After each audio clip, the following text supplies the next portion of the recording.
Greetings fellow Olympians. All men want the same thing. A beautiful queen, 1 million beers, the death of live service games, and to be brutally gang-tossed by a bunch of minotaurs who are just enjoying a little bit of Minoan tennis. Age of Empires was always one of the biggest franchises in RTS. You all know what it is, a series of more grounded and competitive base-building real-time strategy games, where players spawn on a map with the sole purpose of eliminating the enemy player. But I bet a lot of you didn't know that Age of Empires has a smaller, less-known spin-off brother, Age of Mythology, which originally came out in September 2002 and developed by Ensemble Studio. While Age of Empires was loosely based on respective historical periods with absurdly horrid level of historical accuracy, Age of Mythology takes a different approach and focuses on ancient mythology rather than history. And the most ironic thing is that Age of Mythology's factions are a lot more historically authentic and unique than those of supposedly historical Age of Empires. But that is besides the point. The question is, why are we talking about Age of Mythology in the first place? Well, that is because they just released Age of Mythology Retold, which is a remaster of the original game with beautiful visuals, The racist. modern controls, better AI, lots of rebalances, and proper ranked multiplayer. When the game was announced, I was honestly shocked that this is the last thing I ever expected to come out. A surprise to be sure, but boy was it a welcome one. I never played Age of Mythology as a kid, and I only got it about maybe 5 years ago to try it out with my friends for a bit. But I love RTS, and it's well established by now that I fiend for ancient Greek and Egyptian content, so you know I was all over that thing. So, is Age of Mythology worth playing today? Do the changes make it worth the purchase if you already own the original game? Am I currently glued to my screen grinding ranked multiplayer? All of that shall be Oh, did you guys hear that? It's time for a lunch break. Oh boy, I sure am excited because today's lunch is brought to you by The Factor. I love fresh groceries. And you know what I like more than fresh groceries? When a well-established company delivers freshly cooked meals made out of the aforementioned groceries straight to your doorstep. You want to make a delicious meal but are stressed about what to make? Skip all the grocery shopping, prep work, and cooking fatigue and get one of the 35 chef-crafted yummy meals to choose from each week brought straight to your salivating mouth. It even has keto, calorie smart, and vegan options. Why waste money on overpriced takeouts if Factor is fresher and once again much yummier? You live alone and got no time to cook? Well, these fresh never frozen meals are ready to heat up and eat in just 2 minutes time. And to make things even cheaper, you can save 50% off your first order and 20% off every order for the entire next month if you use my link in the description, which gives you a safe opportunity to give your first time a try without worrying about spending money. Boy, I love it when eating fresh meals is cost efficient. I mean, who can say no to delicious food being delivered straight to your doorstep at such a low price? I mean, look at it! Don't forget to use the link in the description, and I hope you enjoy it. Now back to the video. The game takes place in a fictional ancient time where all mythical gods are real. Gameplay in a nutshell, you, the player, pick a race, your god, and transform your peaceful town of 4 to a destructive force of nature and obliterate your opponent. Sounds simple enough? It's not. Upon starting the game, outside of the epic main menu theme, you are met with 3 options: skirmish, campaign, and multiplayer. Which one do you start with first? Neither. You go to settings, and I recommend you make some gameplay and keybind changes to your liking. My recommendations is to enable both villager RQ and training on start, as well as change the attack button to A and find the town center button to H to make it similar to other RTS games. Now most of the people, rightfully so, would start with the campaigns, where you get 3 on launch. The compulsory adventures of a middle-aged Atlantean named Arcantos. Good. The blacks going to regret this. But his odyssey to catch a fat ogre who really wants to let Grandpa Kronos mouth fuck the world, a story of Arcantos' son getting fooled into letting Grandpa Kronos mouth fuck the world, and a story of 2 Norse dwarves trying to impress Freyr with their peak crafting setups.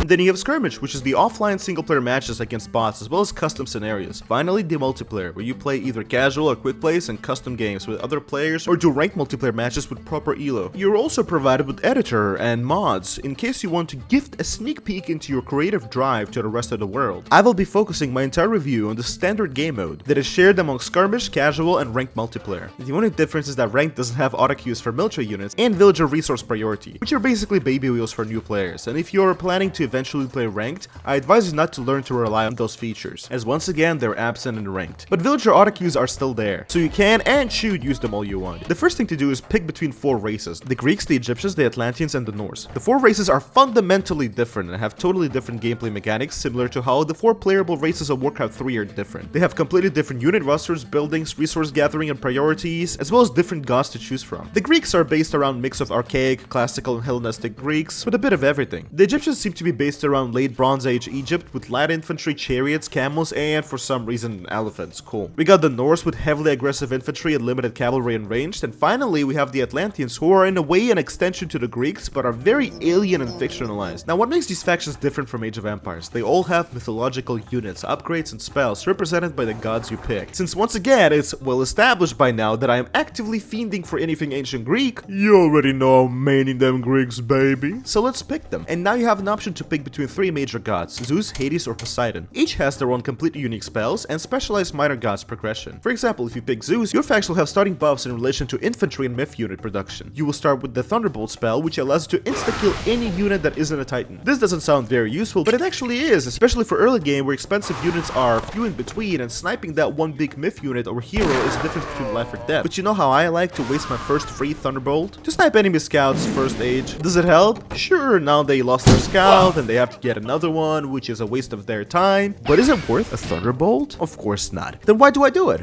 I think sometime in the life I'm too competitive, you know? Just to get the out of them. Anyways, during the game you get to progress through the ages, starting in Archaic, then progressing to Age 2, Classical, then Age 3, Heroic, and Age 4, Mythical. And with each progression you get to choose between 2 minor gods, kinda like you get to pick between 2 landmarks in Age of Empires 4. Each minor god provides a new spell, a new myth unit, and 3 to 4 unique researches that range from upgrades for certain units to economical improvements. Each of the major gods has their own unique selection of minor gods that they can pick. Minor gods play an immeasurable impact on your faction's playstyle. Getting back to Zeus, my beloved, you gotta consider that you have a lot of paths to pick from. Remember that Zeus has insane buffs for infantry and is generally infantry focused. His melee infantry has 50% damage increase against buildings, which might as well turn an army of Zeus's hoplites into an army of battering rams. Now you have an option. Do you go full on infantry focus by picking Athena, who focuses on providing improved weapons for hoplites and shields for all infantry, Dionysus, who has the bronze spell which turns your entire army into tanks for a while, and Hephaestus, who will provide anti-myth damage to all your myrmidons? Or will you diversify by picking different gods, making your armies more varied at the cost of having your infantry not at the maximum potential? There's just so many choices, even with just one major god. Going full out with infantry will guarantee that you will field the best infantry in the match, but you also risk being predictable, and a good player will always easily counter you. This requires a lot of playing and tinkering until you find your favorite gods and playstyles that fit your dick like a sleeve. The myth units play a crucial role in your strategy. Despite there being a huge variety of myth units, be it ranged, melee, cavalry, ginormous motherfuckers, and so on, they're all classified as simply myth, so any units that counters myth units counters all of them, such as these Norse big hammer chuds. Myth monsters are all very unique and have their own purpose, but fielding a lot of them is a challenge since they cost favor, and each of the 4 races has a unique way of earning it. Greeks might be the simplest in that regard. All they do is build a temple and pray. The more villagers who got on their knees praying, the more favor you earn. So it's up to you to learn how your choice of minor gods affects the path you want to take and what sort of myth units you want to field to accompany your human armies. Alright, almost forgot, there's also naval combat that is always available as long as there's water on the map, which means almost never during ranked play, so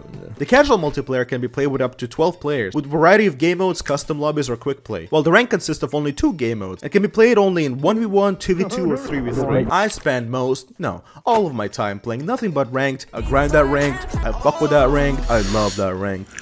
It's very fast-paced and aggressive, and as I would like to think of it, as a fair intellectual exchange between 2 forces of autism, learning new strategies from their opponents as they're getting rammed viciously. The speed at which a player can go from nonchalant to freaky while playing a single ranked match should be studied. It's simple. You start with a polite handshake, get rammed by the enemy and get your skills questioned, or Сюда, блин. ram the enemy and still get your skills questioned, sometimes with a premium bonus addition of a slur here or there. It's definitely a very competitive environment. That's why I most certainly definitely recommend new players to start with quick play instead, where it's definitely nowhere near as brutal as ranked, as once again, us ranked players love it when our blood boils. Because let me tell you, there's nothing more satisfying in gaming than seeing that victory screen in any ranked game. Now, visually the game looks incredible. This, in my personal opinion of course, is the greatest visual style they could have went for with this remaster. It looks fresh and modern, but very faithful to the classic. The world textures are beautiful, the building models are awesome, and most importantly, the unit models are just mwah. Every single non-mythical upgrade actually changes the appearance of units, even more so than they did in original, and they just look gorgeous. The sound design is almost unchanged from the original, which is honestly the best choice for perfect nostalgia bait. And the music is just a banger. I can listen to the Greek and Egyptian themes 100 times over and nobody's gonna stop me. In conclusion, conclusion, Age of Mythology Retold is 100% worth your money and is an excellent modern RTS game with a very unique gameplay loop and an actually ranked multiplayer game mode that you can play endlessly. They also already planned 2 DLCs, with the first one already confirmed to be the remake of the Chinese race DLC from the original games. Age of Mythology Retold absolutely dick slaps Warcraft 3 Reforged, finally healed the remaster wound that Reforged has left us with. Never again, Blizzard. Never